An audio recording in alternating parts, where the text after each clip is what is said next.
Third for setting a screen. Because of physical play, although Jordan Taylor just got caught with a moving screen. Izzo's dying for a moving screen. It's that dreaded moving screen. Welcome back, everybody, to another edition of the Moving Screen Podcast. I'm Brendan Quinn of The Athletic, here with Dylan Burkhart of Hoops. It is Tuesday, December 29th. Dylan, how are you, pal? I'm doing well, and happy holidays. And yeah, I like the vibe. I know we were against. Now I just set off my Alexa in the middle of this statement. I don't know how. We got to start that over. No, just go with it. We're fine. The people like it. What were you going to say? What vibe are you picking up that I'm putting down? Because it's been. I was down on Big Ten hoops, but over Christmas, but it's kind of fun. Can't complain that much. Just beating the piss out of each other, or just like the fact that it's like the upside down. I was down on playing on Christmas, and I thought that was the whole thing. But I see. I'm kind of into it. Like, we got a week here, kind of just stuff in the games, and let's get after it.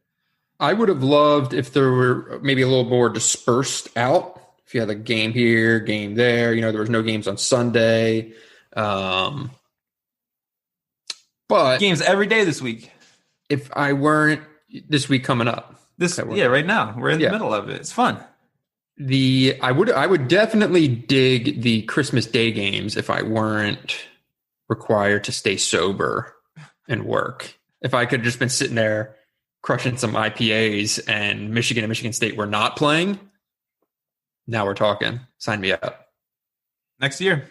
I'll talk to the league office. Yeah, get it done. IPA quota has to be met. What is happening right now on Hoops, Dylan? We have plenty of coverage from Michigan's game at Nebraska. We'll have plenty of coverage leading into the game at Maryland on, Thursday? We're just headed into the new year. We've made it through the 1 game and 2 weeks stretch, and it's all action from here on out. It is. That was a drag. It's just a long stretch of time with very few things going on.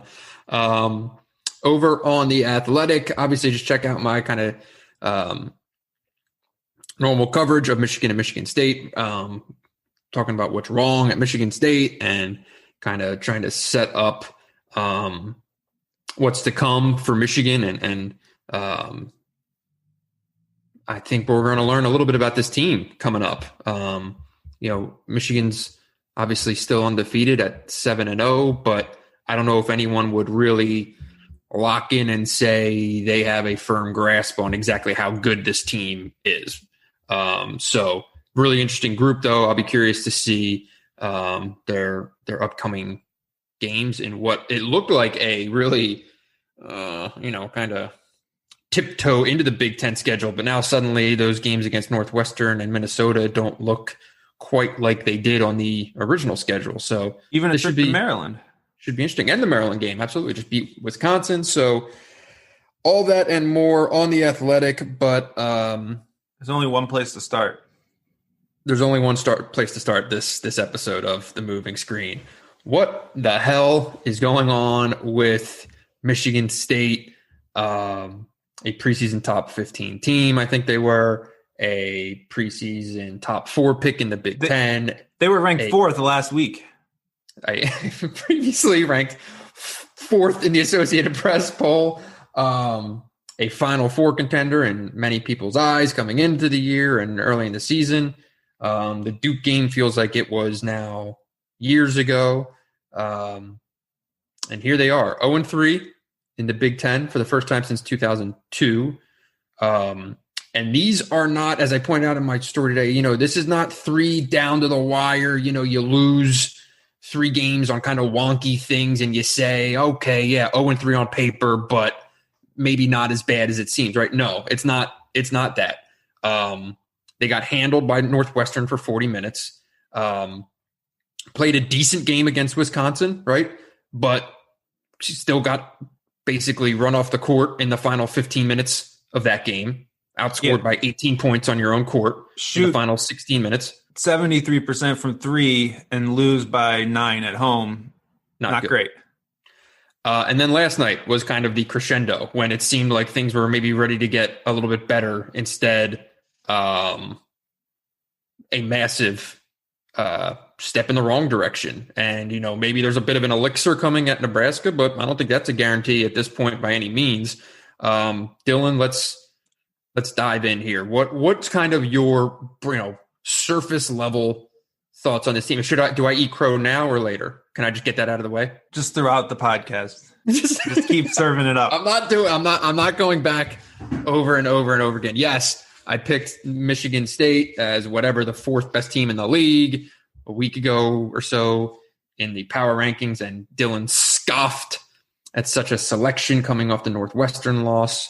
But they clearly have issues. I mean, I'm willing to admit that was obviously, I wouldn't say I gave him too much credit or too much benefit of the doubt, because I think both were and potentially are warranted. I don't know if this team is just in a cataclysmic slump or if they're actually as bad as they seem right now. The answer's probably somewhere in the middle. I don't think this is some horrific team, right? But they're playing about as bad as they possibly can right now. So, yes, in a vacuum, clearly not one of the four best teams in the league, clearly not one of the 8 best teams in the league right now.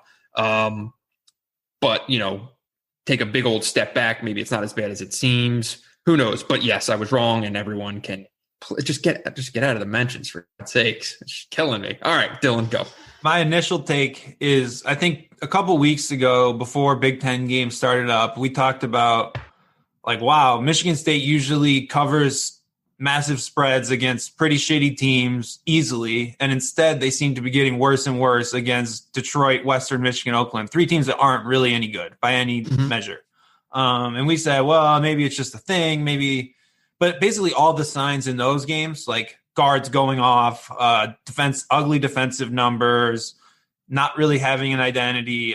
They were all there. We talked about them. We were just like, well, maybe it's just because of whatever, figuring things out. So I think that's the initial reaction is, well, when you really look at it, the things that are happening against Northwestern, Wisconsin, Minnesota, they were kind of there and they just aren't really going away. And now they're up against teams that are able to exploit them. I mean, you look at the numbers of all of these teams, league guards just going off against Michigan State. That's just not something you see from a Tom Izzo team in a while, right? So, and that was there with Rashad Williams, right? If Rashad Williams is going to light you up for however many points he scored in that Oakland game, what did he score? 36 points.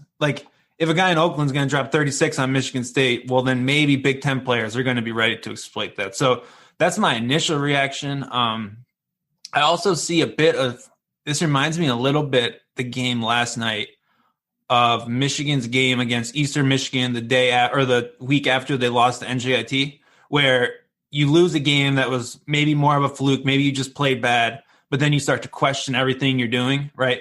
That's the only way you can possibly shoot that bad. And if you remember, Michigan scored 43 points against Eastern Michigan zone, and it was just kind of it was just a sad thing to watch. And Michigan State last night to me just looked like a team that had no confidence in anything it was doing offensively.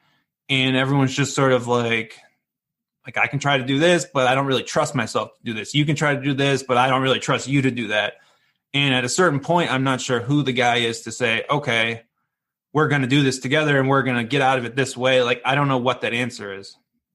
And really, all we've seen, we talk about the Duke win, the Notre Dame win. What is Michigan State at its best? I don't know what that is. Have they played 40 minutes of a great game at any point this year? Who's the best player when they do? I don't know those answers. Yeah, I mean, for me, it starts with those who have the ball in their hands the most, and that speaks to the broader picture of an overall passiveness, timidity, lack of confidence that you see right now, and it goes across the board. 1, 2, 3. Aaron Henry, Rocket Watts, Joshua Langford. The 2-point field goal numbers are insane with those 3 players. Combined, they are 20 for 66 on 2-point baskets in Big Ten play. Henry, 12 for 29. Langford, 5 of 18. Watts, 3 of 19. It's 30% on twos. That's impossible. And it goes to the shots they're taking, the shots they're settling for. Watts and Langford combined have not taken a free throw attempt in 3 Big Ten games. Rocket Watts hasn't taken a free throw attempt since December 4th against Detroit Mercy. Only one player on this team has taken more than 8 free throw attempts through 3 Big Ten games. This is Joey Hauser. They're just not going at teams, right? And a lot of it is a limit of skill in terms of creative, or in terms of, playmaking and play creation. Another point I made in this thing, nothing's coming easy for this team. And really, why shouldn't, when they're getting very little in transition and they're getting very little at the foul line? It's all bad shots and forced turnovers. And then, this doesn't even get into the defensive issues, which, Tom Izzo was saying last night, we did what we were looking to do defensively. They gave up 81 points to Minnesota. Like these are things that just would not be brushed aside by any means. Just randomly deciding to go under a ball screen, or I'm sorry, switch on a ball screen on the last possession of a half and give up a 3 to Marcus Carr. Just things that you're just like, that's inexplicable right now. And, one of the things I kind of struggle with right now is, from how much of they've been trying to figure this out, and, the point guard thing hasn't worked out, and the 5 thing hasn't worked out. And then you have, the preseason shortened by COVID. But guess what? I mean, that's every team. Every team has these same things. And it's just very surprising to kind of see this from Michigan State as the calendar's ready to turn to 2021. Yeah, and you talk about who has the ball in their hands. That's Aaron Henry and Rocket Watts. They're 2 of the 5 most inefficient players in the Big Ten that use any notable percentage of their team's possessions. I mean, that's pretty simple. You can attribute Michigan State's offensive issues to the fact that they aren't getting it done offensively now that they're shifted into a role where they need to get it done.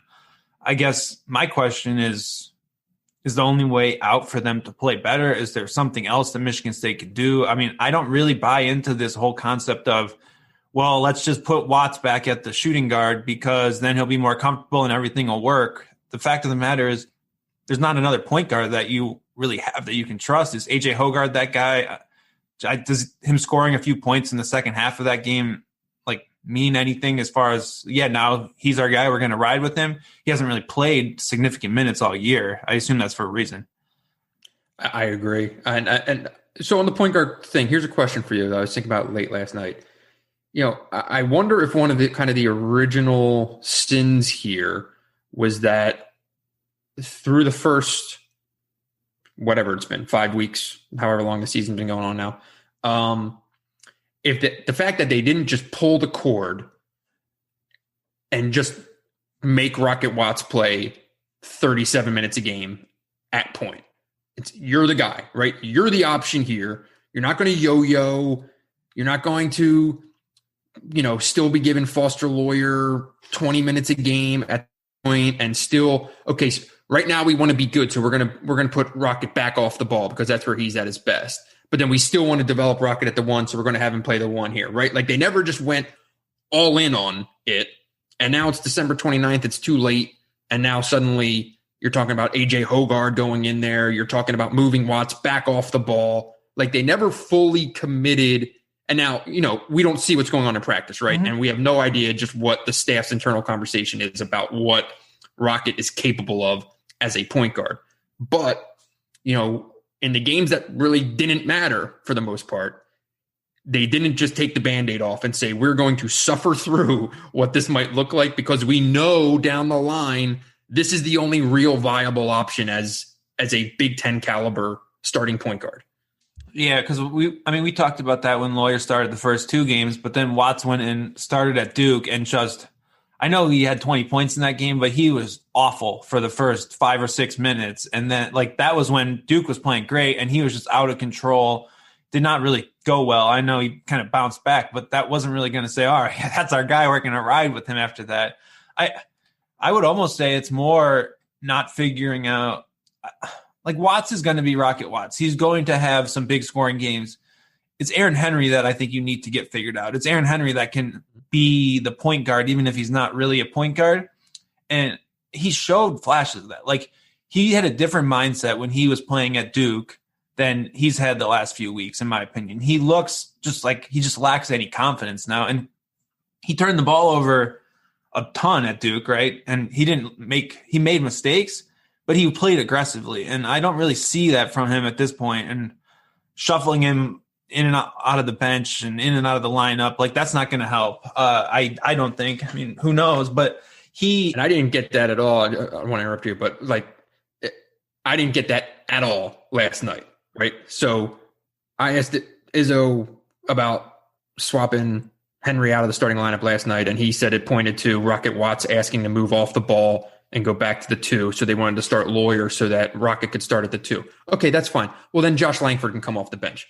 Like, messing with Aaron Henry is not the answer, I don't think, at all. First of all, just in terms of being capability as a player right now, Aaron Henry has a much higher ceiling than Josh Langford. And Joshua Langford should be more than capable of handling a 6-man role. He's the most mature guy on the team. Like, if you sit him down and say, listen, man, we got to build up Aaron's confidence. We need you to come off the bench, and we need you to be the support system for Aaron Henry. Josh Langford would sign up for that in a heartbeat. I think we all would agree.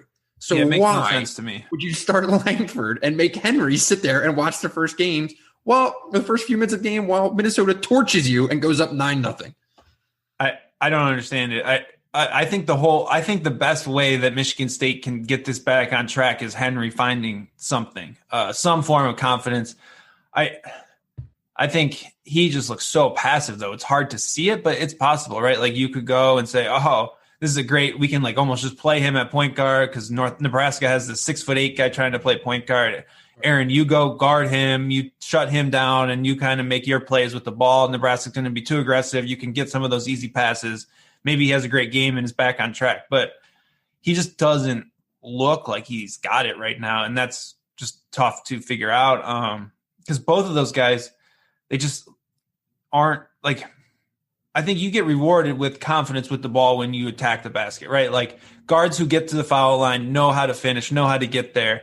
And Michigan State's guards just keep ending up almost there, kind of in that in-between, kind of throwing something up off the rim that just you're not going to get rewarded with the whistle, and it's not always going to go in, right? It's just these weird floaters.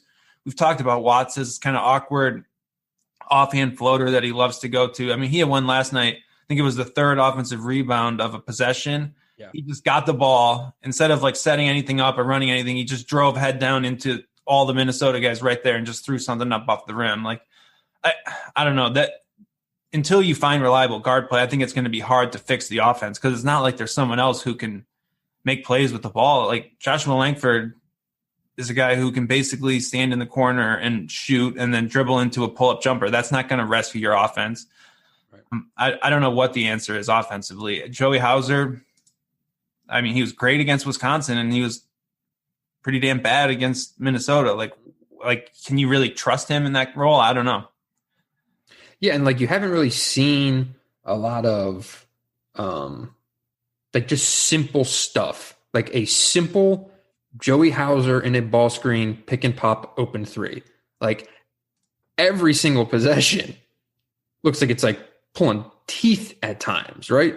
And then like little things where you say moments of either bad decision making or trying to do something that you shouldn't do that have larger consequences.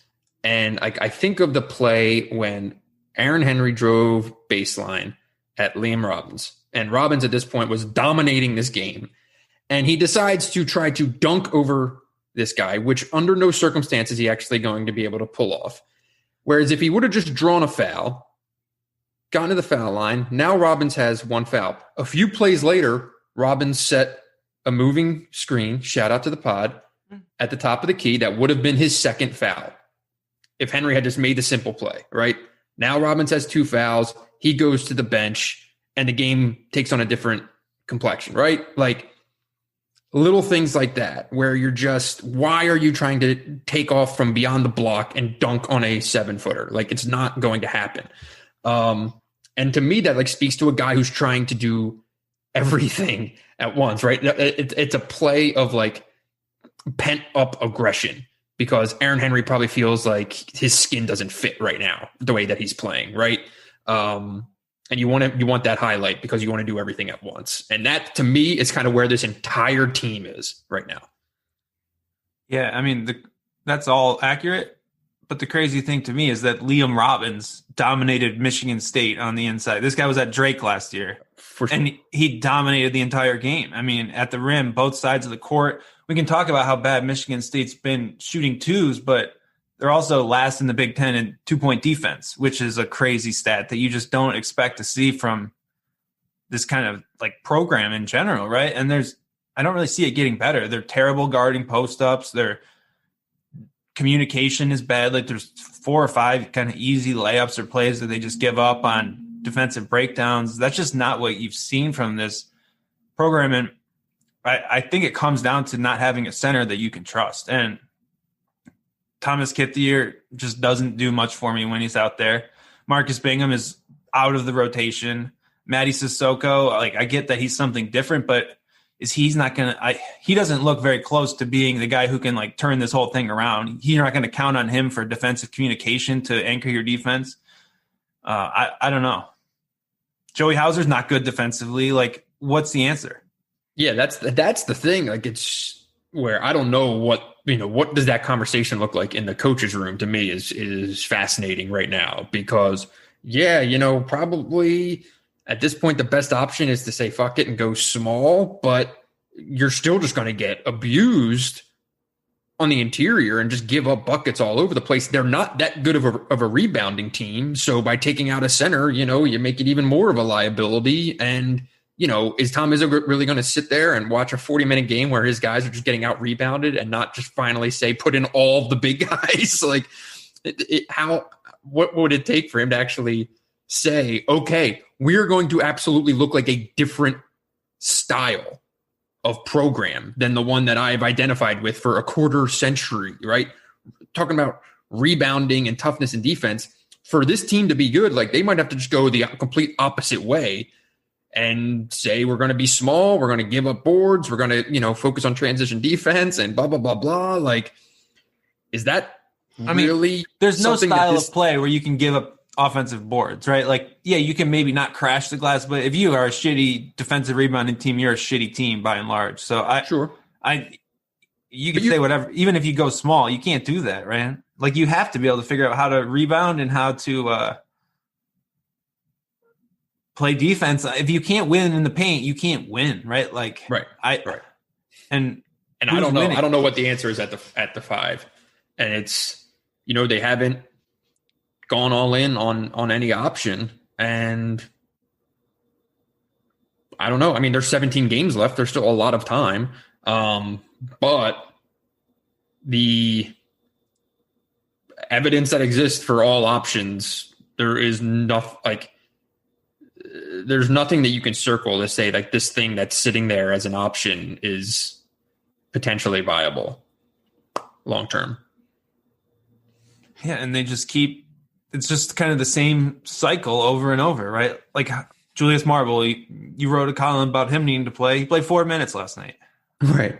I mean, Marcus Bingham, I think, could be that guy. He's obviously never going to be trusted, it seems like, at this point, when he's playing 2 minutes on the road in a game where Matty Sissoko gets 12 minutes. Obviously, there was garbage time and everything else in there, but I don't know. It's just crazy to me that in 3 Big Ten games, Tom Izzo's had to go to, well, I'm just going to play the guys who never play because at least they'll try hard, and I'm so pissed at my main guys. Like, that's a ludicrous thing that you don't see from a coach. Like, Michigan State hasn't lost games like this, even when they've lost.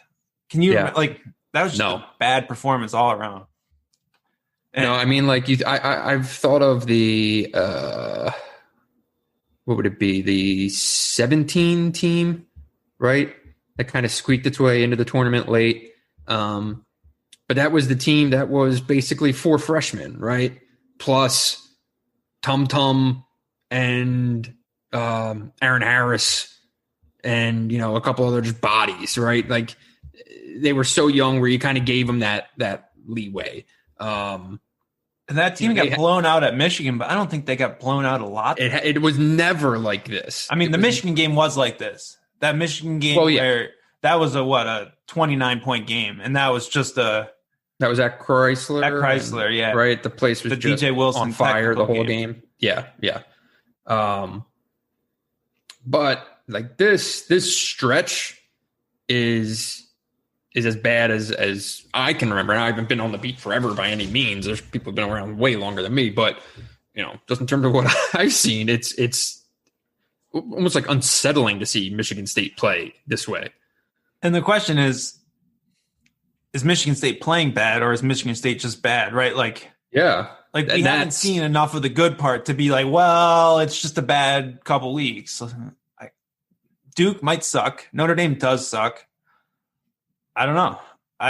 I think they have enough talent to get there. But I think the playing in these empty gyms, I said it before the season, if you're struggling, it's hard to find yourself without kind of that backing. And I think we've seen some of the football seasons kind of just tank. And you're going to just go in an empty gym. Like, man, team like Nebraska, they're chomping at the bit. They're like, we've been close. We've been in one possession games at halftime. They're not going to be scared of Michigan State. And then it's just going to be a closed gym scrimmage and see what happens. Right. I mean, it's tough. Yeah. And just the other thing is just the total lack of consistency of just anyone doing anything, and like you look at Marble, and that's from both him and the coaching staff, right? You don't know if he's going to play 12 minutes. You don't know if he's going to play 4 minutes. And a guy like Gabe Brown, one game he looks like one thing, one game he is just not only a total non-factor, but seems like a detriment. You're like, how is that possible, right? Junior Gabe Brown, I thought was going to be a thing. Certainly has the talent, right? You would think. If you see him at his best, you'd think so. You're right. And then you see a game like last night and other nights where you're just like, this is just, you don't even know what to make of it. So that junior class, Brandon Johns, Marcus Bingham, Gabe Brown, all those kids in the same class, a lot of frustrating moments and also flashes of potential with that group. That's no doubt about that.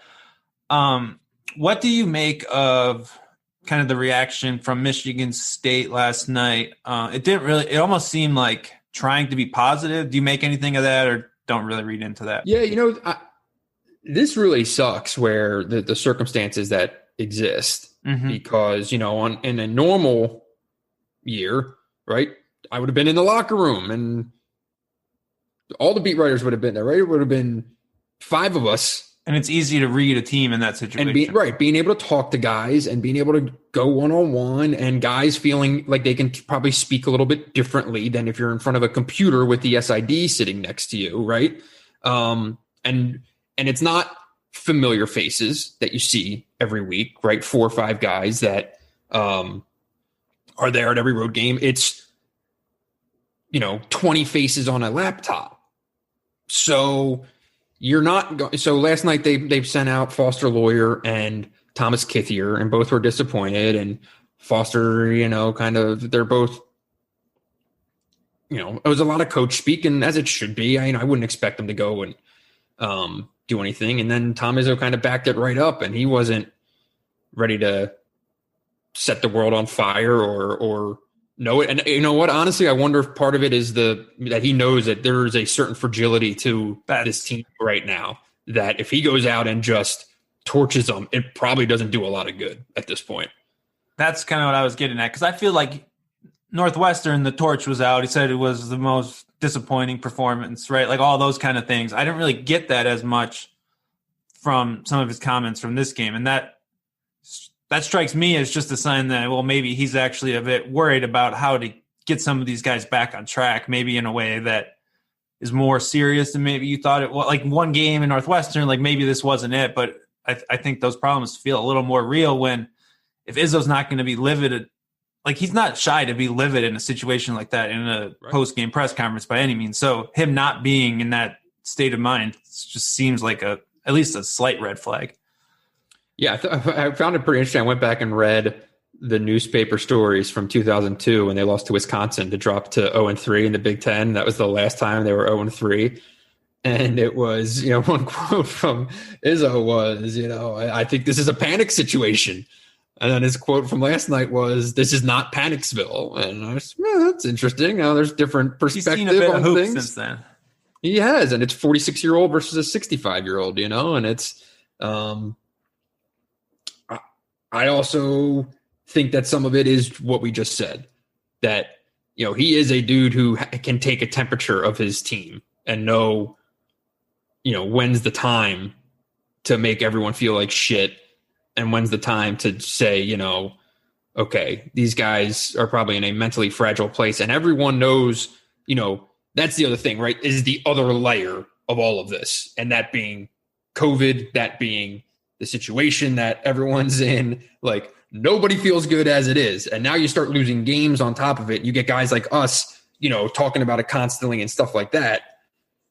Okay, you're going to be on a high wire act of making sure that this thing doesn't go completely off the rails, right? And there's a reason Tom Izzo's never finished under 500 in Big Ten play, right? And he's had a lot of good players. He's had a lot of good teams. It's really goddamn hard to do that, though, to not just have a couple seasons here and there where just everything falls apart and the team's just dog shit and you just basically mail it in for the rest of the year. Like, I've seen good programs that happens at, right?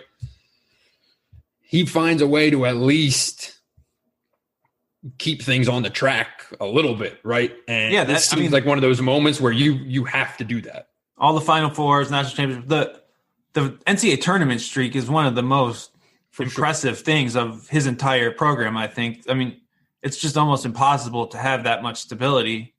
Current KenPom projection, 13-13, 7-13 in the Big Ten. That is not going to get you into the tournament, my friend. That's not going to get it done. What do you make of this? So we just watched Nebraska play Michigan. What do you make of how they match up with Michigan State, and basically just how do you see, like, do you think, what kind of effort do you think you get from Michigan State coming out of this? You think it's barnstorm, like we got this, we're going to just go blow out Nebraska? Or? And I mean, I thought that's what you were going to see last night. I thought it was going to be that, like, come out like, like your pants are on fire and it's time to answer all the critics and all that stuff. And it was not that at all. Nebraska is such a weird team that, as everyone talked about after the Michigan or during the Michigan game. How do you project if they're going to make 26-foot fallaways? And how do you project if Tony Allen is going to make half of his circus shots or 3 of his circus shots? Like, Nebraska is going to win 4 games this year or 3 games this year, just based on random variables that you can't probably really figure out, right? It's going to be one of those nights where they make shots or not. The way things are going right now for Michigan State, they're putting themselves in position where all the bad things are going to happen to them. So you can't just hope that those shots don't fall for Nebraska. They still need to go out and win the game. I would think they get this done. But man, this does not look like a corner is being turned anytime soon. Yeah, and the thing about Nebraska is they shoot a ton of threes, and Michigan State generally will give up a fair amount of threes defensively, just as far as like the raw volume. And so that's a bit of a concern. I mean, Teddy Allen and Delano Banton are both like dudes. Like, they're capable of being one of those guys who goes off and gets 30 points or whatever, but like, they also just are a somewhat dysfunctional team. It was very much my turn, your turn. Like, I couldn't tell at times in that Michigan game if Michigan was shutting down Teddy Allen or it was just someone else's turn to just take all the shots. Like, They're not really a coherent team, but man, they're not going to be intimidated. Like, they've played Wisconsin, Michigan, they'll play at Ohio State tomorrow, and then they'll be playing Michigan State. And I think the fact that they've kind of had that seasoning, they'll be at home. It's a tough spot for Michigan State still, I think. Like, this is not the shitty Nebraska team of maybe a couple years ago. Like, they're. Well, here's the thing. Like, Nebraska, like they did to Michigan, right? They can come out like barnstormers, right? And play that first 10, 15 minutes and look like they can go 40 minutes with anyone and they can do these things, and you start worrying about an upset, blah, blah, blah. And then they just have a dry spell because they just don't get quality looks that are sustainable for 40 minutes. And then the offense goes barren. They lose their lead and the better team wins the game, right? That's going to be Does the Michigan majority State have the backbone to ride that That's out? my thing. So if they get to halftime of a game like that, right? Michigan knew in that locker room, those were good looks that didn't fall. Going to keep shooting. They're going to fall. Going to win the game, right? And that's what happened because it was a team that has an identity, that believed in what it was doing. If Michigan State goes into the locker room and it's down 7, what's that mindset look like? Is it, oh, holy shit, we're about to lose to Nebraska and be 0-4 in the Big Ten? Or is it, we're going to keep doing what we do, we're going to believe in it, and we're going to get the job done? Right now, I don't see how it's the latter of those two. Yeah, and that's a scary spot when you consider that Nebraska's been in games at halftime regularly. Oh, yeah. Creighton, Wisconsin, Michigan. So, yeah, I guess now it's kind of figuring out what's bottom for this team, right? Like, it's like you can't really say that. Like what we counted on before the year, we said Michigan State is going to be a great defensive team because of Rocket Watts and because of Aaron Henry and because of Tom Izzo's system, and they're a bad defensive team, and that I just can't really. Without that, where's the floor of this team? I don't know. And they have to find it, and you got to build back up. And they have the players to do that, the coaches to do that, but it's all hands on deck at this point. Can they even, we know the personnel now. Do you even think that they could scheme up a defense that can be better? Because I think that we rated things very differently early on. We thought it was going to be a good defense. We thought Joshua Langford was going to, like, Joshua Langford, I'm sorry, he's not a good defender right now. He's not what he was. And he knows where he's supposed to be and those things, but like, it's not what was hoped, that you were going to have this kind of force field of Aaron Henry, Rocket Watts, Josh Langford. It's not that. And Joey Hauser, and the 5 position is a mess. So, like, in terms of tweaking the defense, like, how do you fix the defense? Yeah, I look at 2 things. One, Rocket Watts, we all rated him as a great defensive player in the offseason. He's been outwardly bad. Like, Synergy's defensive stats aren't particularly useful, but he grades in the 2nd percentile guarding isolations in the country. And he was a guy who you thought you could just put on the best guard and they would just be negated. It turns out, I think, a lot of what he did last year, the credit has to go to Xavier Tillman, right? I think that he was in a spot where he could make those things happen.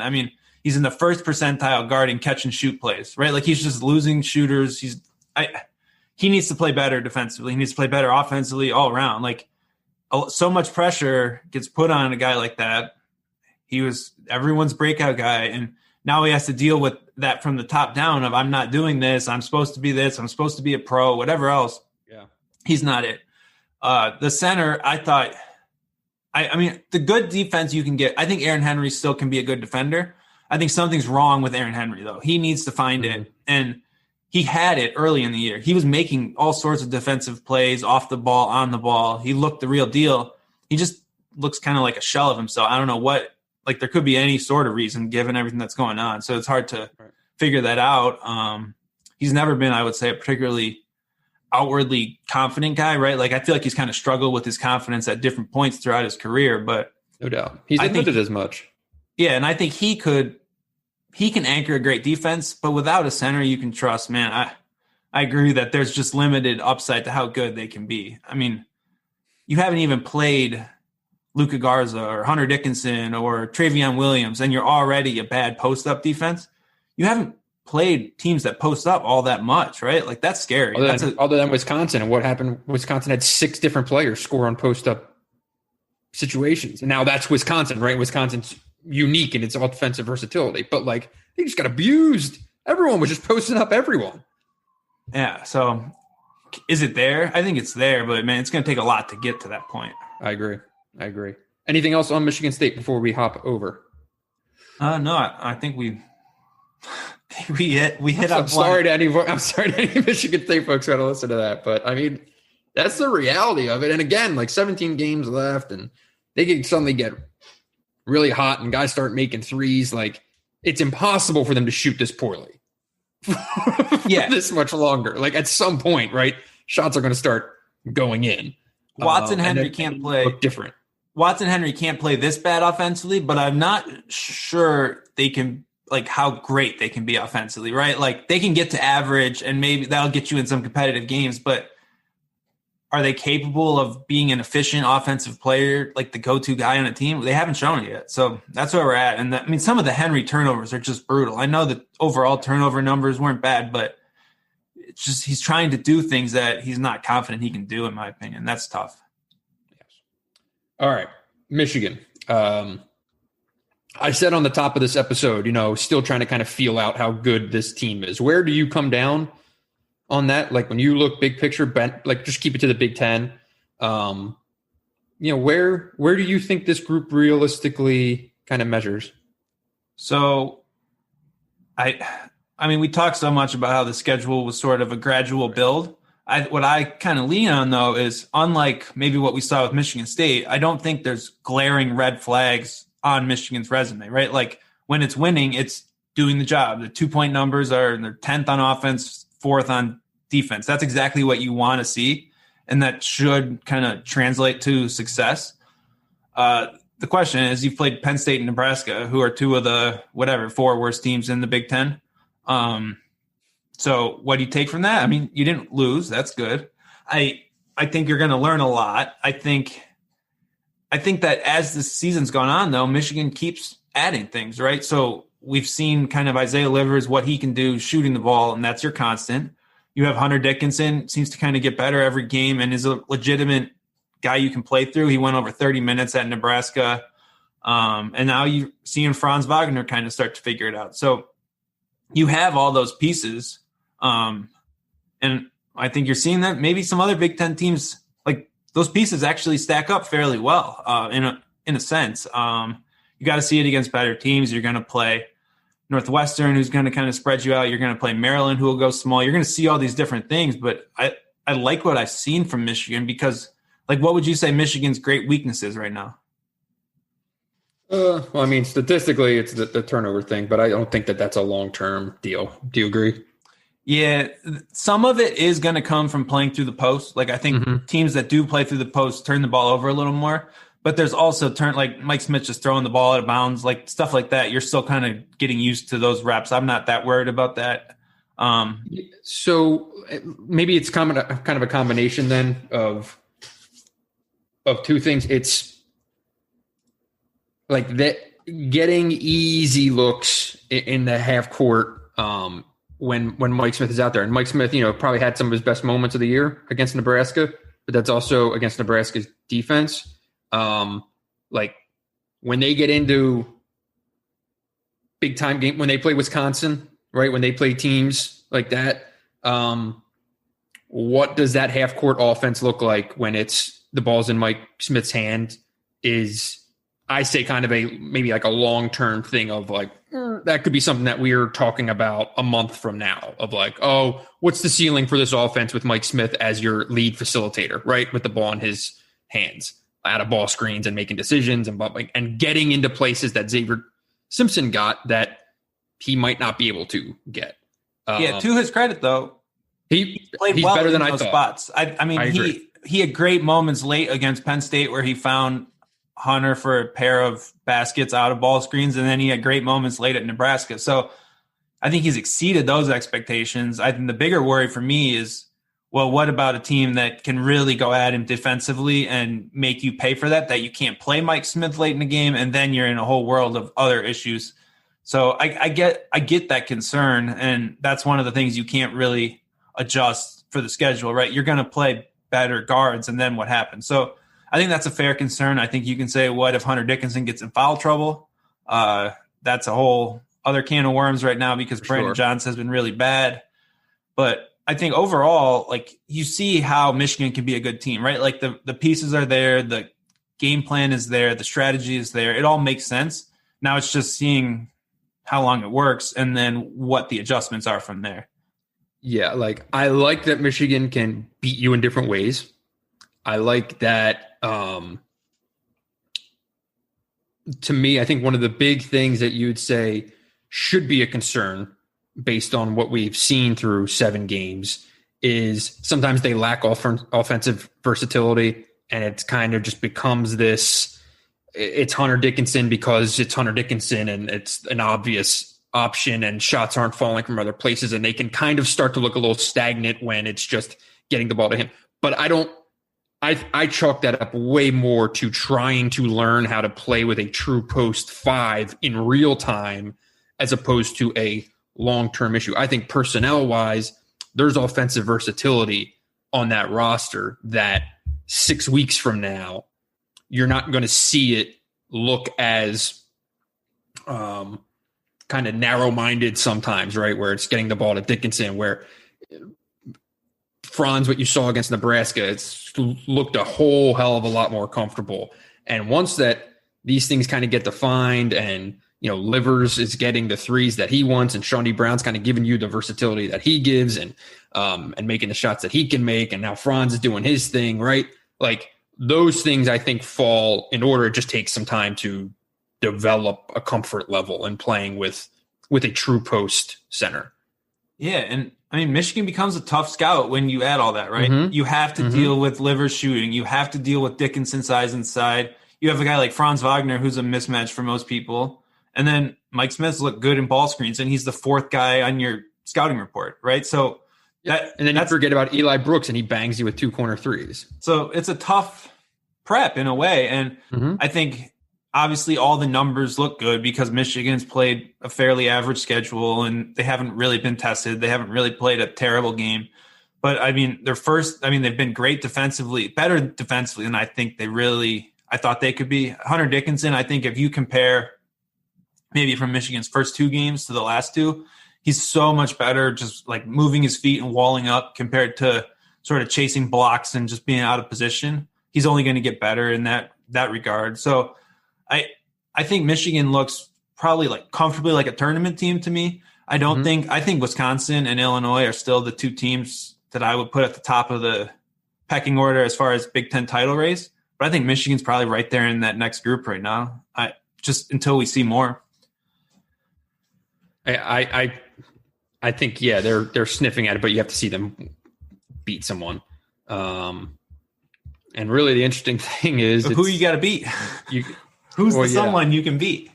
Right. And when the league is what it is with, you see Illinois lose to Maryland, and now it's okay. Do you knock Maryland, or do you knock Wisconsin, or do we now suddenly think Maryland's good? I don't know. I think there's going to be teams that lose wonky games that they shouldn't lose. It's going to be really hard to go out and win a lot of games in this league. I don't care who you are. Like, I thought Wisconsin looked outstanding against Michigan State. They looked great. So did Northwestern and Minnesota. True. But I mean, take out how Michigan State played in that game. Like, Wisconsin just looked really good. Now, I didn't see the Maryland game. I think you watched some of it. Like, what happened? I watched much more of the Michigan State game, but Maryland went small. I think it started making. I mean, they scored on probably like 80% of their final quarter of possessions. Just got everything they wanted. I think they're 18-20 around the basket. They are tough. I mean, they have a lot. Like, they don't have a real big guy. And so I think what they've kind of found is that Donta Scott can be that guy, and you just cause everyone else problems because you just have a bunch of 6'5" guys who can play really hard rather than trying to play a pretty below average big man in like Galen Smith, who barely even played last year in the SEC. So that seems to be the recipe. And I mean, like, Maryland's ranked 39th on KenPom. That would be a great win for Michigan if they can figure out how to go win there. I don't think you can downplay these games, but at a certain point, like, I think I don't think there's a bad Big Ten win this year. I mean, they're all going to be tough competitive games without crowd. I don't really see there's no game that shows up on your schedule and you're like, well, okay, this is a cakewalk, especially without home crowds. For sure. And there's going to be teams that we're going to be reacting to every result where if I told you right now, Michigan's going to finish 12-8 in the league, right? Everyone would probably sign up for that, be okay with that. But then at the same time, there's going to be games where they're not going to look like a team that is going to finish 12-8 in the league. And there's going to be other games where it looks like they could go 14-6, but there's going to be, even in a normal year, we do this over and over again, and it's week to week and we think this and then it's proven wrong. And then we think that and it's validated. But there is something stranger in this season when there's just no home court advantage and I don't feel confident saying anything. And I usually think I'm going to be wrong, but right now, there is nothing to hang your hat on in terms of I feel strongly about this. Yeah, there's sort of angle. Like usually you have one or two teams who they've done enough in the non-conference that you're sure they're legit, right? Like they're top 10 teams. If you go beat them, that's going to look great on your resume. With fewer games, with all that, you don't know who those teams are, right? Like all of a sudden Northwestern looks good, but they didn't beat anyone in the non-conference, right? So that's the tough part for me is if all these teams end up, right now in KenPom, everyone's projected between 7 and 13 wins other than Nebraska. So how do you even sort through that from a NCAA perspective? Like Michigan State's created this phenomenon where teams like Minnesota and Northwestern are now ranked because they beat Michigan State, but now Michigan State's not going to be ranked, right? So how do you, I don't even know what you make of it in a sense. I don't think even Purdue, Ohio State, we want to say these teams are bad and then they go and they beat a team that we want to say is good. And I think it's just going to be that cycle over and over again. I do think Northwestern's fascinating to me. They lost all these games for years as the team that played against the Cassius Winston or the Xavier Simpson, the experienced team. Now they have guys who are juniors and have played real Big Ten minutes, whereas some of the teams that were good are trying to have new guys figure it out, right? So I think experience is an interesting part of this whole thing, especially as things get murkier and murkier. Yeah, but there are what Big Ten teams would you categorize as inexperienced? It's Minnesota, Purdue to an extent, Michigan State, Ohio State to an extent. Michigan State kind of. And in their roles, they're certainly inexperienced. Sure. Right. They haven't done that. But this is old. It's an old league overall. There's a lot of dudes who played a lot of college basketball in this league. And, that kind of speaks to that, the parity of results where you're not going to get teams that are just going to get punched in the mouth and lie down in any game, really. No, and that's where we're at. That's just going to be every game. And there's not enough to separate any of these teams, in my opinion, to really. Sorry, go ahead. Go ahead. No, finish. I was just going to say Michigan's upcoming games before Wisconsin, which, is probably the next, quote, big game, right? Which is January 12th in Ann Arbor. There are 4 games between that are Maryland, Northwestern, Minnesota, Penn State. Maryland on the road, Northwestern at home, Minnesota at home, Penn State on the road. That's in the span of 9 days. You think a split's good? I think a split would be pretty good. I think you can look at that and want to go 3-1 though. I think you want to get one. I think you want to split at the road, win at home. I know that COVID changes everything and whatever else, but that's always been the rule in the Big Ten, right? Split your road games, win your home games, and you'll be a contender. So if that's what Michigan wants to be, then I think that's what you have to look at. I think you can win one of Maryland and Penn State, and I think you should beat Northwestern and Minnesota at home. I don't think either, I don't know. That's what I would put I'd say 2.5 is probably the number you want to shoot for. Right. Okay, you got anything else on Michigan? No, I'm interested to see. I mean, we're going to find out. Like, it's sort of where it's been waiting, right? We had this long stretch with only one game. I mean, now they're into it. They play basically every 3 days for the next month almost. So we're going to see, and they're playing good team. Like, we're going to really learn a lot about this team. And I will love to see, like, I want to see how Michigan reacts when it loses. And if it is it's one thing if you lose a close game, but is something that we think works for Michigan going to fall off, right? Like, does Hunter Dickinson just completely struggle against a spread team like Maryland that goes small? Can you still play him? Can he score in the inside and make the other team change their approach? That'll be really fascinating for me over these next few games, just because we've seen bits and pieces of what works, and I want to see what works over time. Yeah, and you're going to be, now you're going up against Big Ten coaches who are going to scout the hell out of Michigan, and you're going to start seeing teams that are going to try to get Hunter Dickinson in foul trouble. Like, that has to be a top priority on any scouting report going into a matchup with Michigan. And some teams are capable of it, right? And some teams are, like Nebraska probably doesn't really have the roster that you can kind of go Dickinson into fouls, right? Some of these other teams, more than capable. And how Michigan responds when that inevitably happens will be quite telling. Yeah, the next 2 games will be a sense of kind of that spread option, right? Mm-hmm. Matched up with Pete Nance, matched up with Donta Scott, and then you'll go and we'll see Michigan against Minnesota, which, I mean, I was just kind of talking shit about him, but Liam Robbins will be the best big man that Hunter's played against by far, and that will give you kind of a real sense of how can you do against an actual 7-footer who can block some shots and whatever else. So those are big landmarks, and at some point he's going to play a bad game, right? I mean, Dickinson's played like 6 really good games in a row. He's been Michigan's best player, but when he struggles, is Franz Wagner ready to step up and carry the load? Is Isaiah Livers? Is Mike Smith? Like, that'll be interesting to see too. Can you play Brandon Johns for 25 minutes at the 5 if you need him, right? If the matchup dictates? Like, Phil Martelli mentioned that today, and didn't sound all that confident that Johns could, to be honest. And that's going to come a factor at some point. So they have to get him ready, because he's looking for it, I would say, right now, and doesn't really have it when he's in there as a small ball 5. And Michigan is going to need that.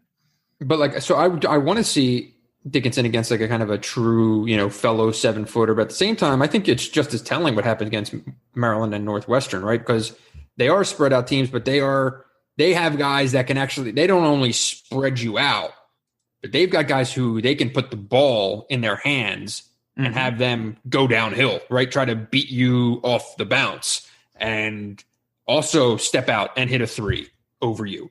And they're going to get Dickinson into some spots that he's going to be, let's see what happens. I have no idea. I'll be really curious to see him play against a really small 5, like Maryland will throw at him, and against the guy like, if Northwestern wants to go with Pete Nance at the 5, who, he can take 3 dribbles and go past you. And how's Dickinson going to handle that? Is it going to be bad fouls? Is it going to be beat? Or can he kind of position himself and handle that? Yeah, I wasn't trying to downplay that test. I was just saying those are the 2 tests we've been talking about that we haven't seen from him. And now we're going to find out quickly how ready he is and where he needs to get better.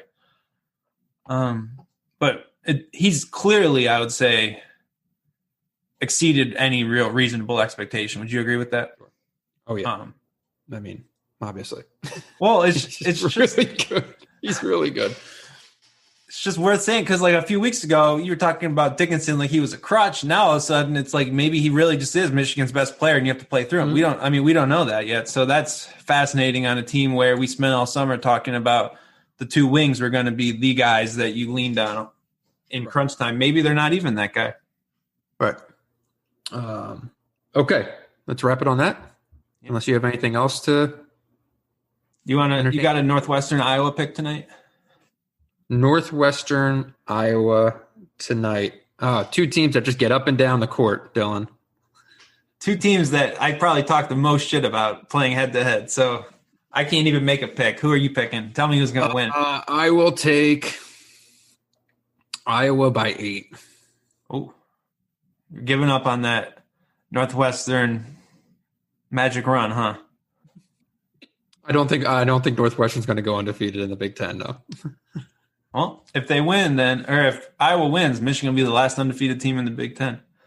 Also the last team to play a third game, but that's neither here nor there. And probably the only team that hasn't played anyone outside the bottom 4. Probably. That would almost have to be, I would say, if everyone's lost, because then they can't be in the bottom 4. Correct. Wait, what's your pick for this game? I don't even know if I can make a pick, but what's the number? The number is 9. I'll take Northwestern to cover, but Iowa probably wins at home. Yeah.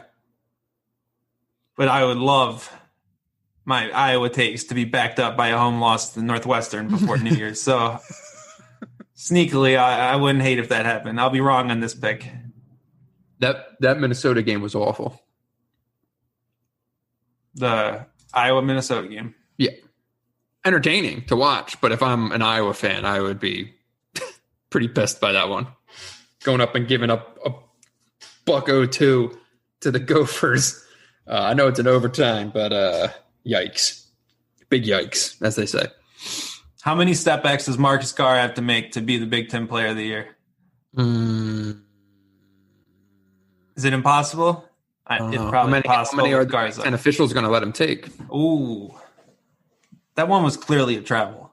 It was clearly a Call that the Xavier Simpson scoop back. All right. We gotta go. Actually, I'm doing Stu Douglas's podcast today. Oh, big time. I'll take all the smart, intelligent things that you Just said on this pod. Put it on there. Repackage it. I'm going to say it on that one. And now I sound smart. That's how you build your brand. That's exactly right. Glad you finally learned that trick.